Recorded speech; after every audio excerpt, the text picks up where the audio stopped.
สวัสดีครับผมพบกับผมดาวินซี่คนเดิมนะครับผม Nope วันนี้เราก็จะไปตามล่าซาก้ากันนะครับผมเดี๋ยวขออนุญาตไปซื้อชิ้นส่วนแป๊บหนึ่งอันนี้ก็ไม่ใช่ ID ผมนะครับเป็น ID ของนายยูนนะครับเอามาให้ผมสุ่มเพราะว่าคลิปก่อนเราไม่เกลือนะครับและคลิปนี้เราก็จะไม่เกลือนะครับ Nope เฮ้ยง่วงห้าสี่สามสองหนึ่งลุย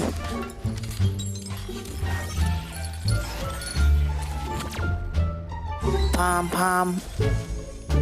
อุ้ยบิ๊กคิวเอามาทำไมบิ๊กคิวเฮ้ยโอ้ยจิ๊กซอว์นี่ว่ะ What โอ้โห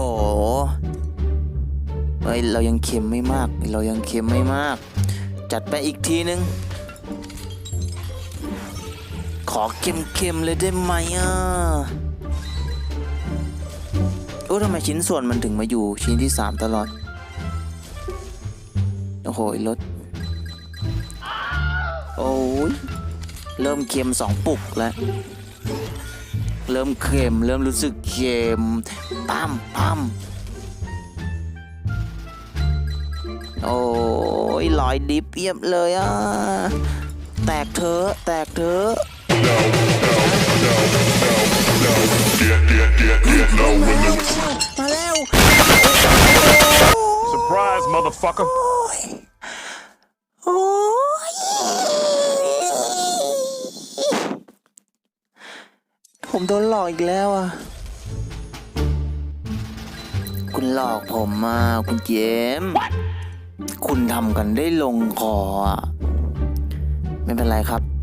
เรายังเหลืออีก1 ทีโอ้ยจัดมาขอแรงเดินแรงมาเลยครับขอ7 วันยิ่งดีนะโอ้ต้องเปิด10 กล่องใช่ไหมเนี่ยเพชรพอหรือเปล่าน่าจะพอแหละเดี๋ยวต้องไปถามยายยูนว่าเขาจะเติมเพิ่มหรือเปล่านะโอเคไม่ต้องเติมเพิ่มหรอกครับเพราะว่ารอบนี้เราก็ได้แล้วครับผมเราก็ได้อยู่แล้วครับโอ้ยชิ้นส่วนนี้เยอะมากได้ฮันเตอร์ไปก่อนนะฮันเตอร์ไปเล่นก่อนนะครับยายยูนโอ้ยGet over here รู้สึกเจ็บหนักมากสุ่มอีกทีแล้วกันสุ่มเล่นๆไปเผื่อฟลุกจัดมาโอ้โตยายยูนแกน่าจะเติมเพิ่มนะเดี๋ยวต้องไปถามแกแป๊บหนึ่งนะรอสักครู่นะครับ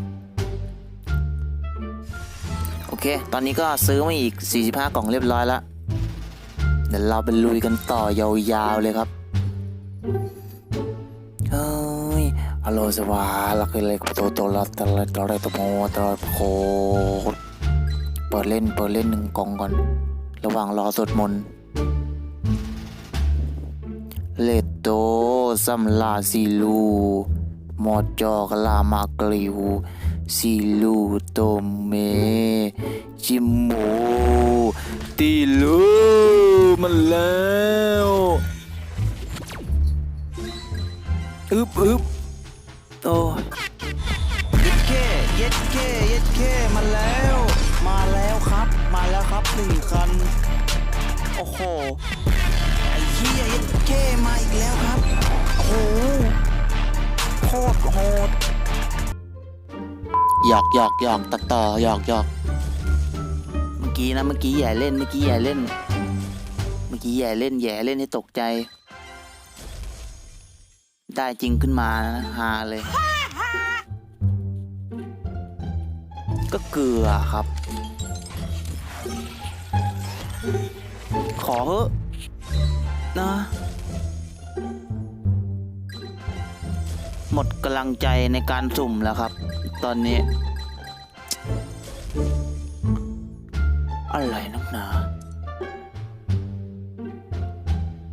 กดที่เผลอ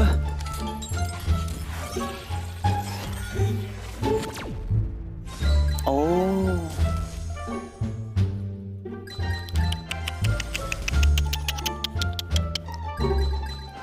เรียบร้อยอ๋อดับหลังถาวร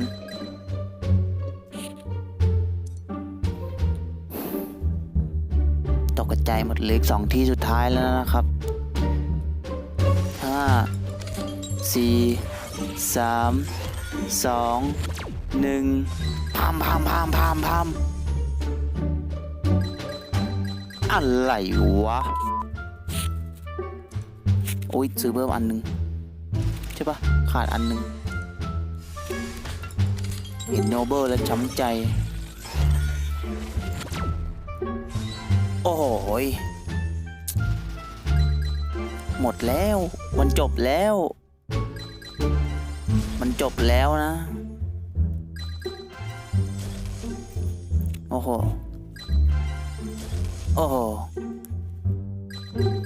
ยายยูนครับผมขอโทษครับยายยูนครับ